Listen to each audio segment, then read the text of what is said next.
দেখুন বাংলাদেশের আইন কানুনের কি অবস্থা। যখন রামিসাকে হত্যা করা হয়েছে, হত্যা করার পর আসামি পালিয়ে গেছে।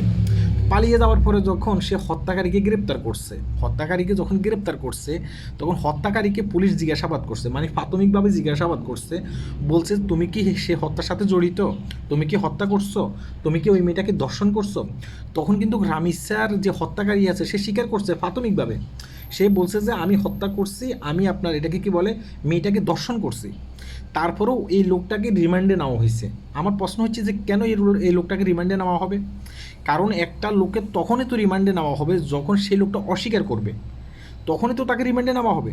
যখন সেই লোকটা স্বীকার করছে তখন তাকে কেন রিমান্ডে নেওয়া হবে, তাকে কেন 4 থেকে 5 দিনের রিমান্ড দেওয়া হবে।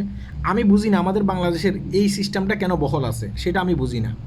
এখন তাকে আদালতে নেওয়া হবে, আদালত তার শাস্তি নির্ধারণ করবে সে কতটুকু অপরাধী। সে যদি জঘন্যতম অপরাধী হয়ে থাকে তখন তাকে মৃত্যুদণ্ড দেওয়া হবে।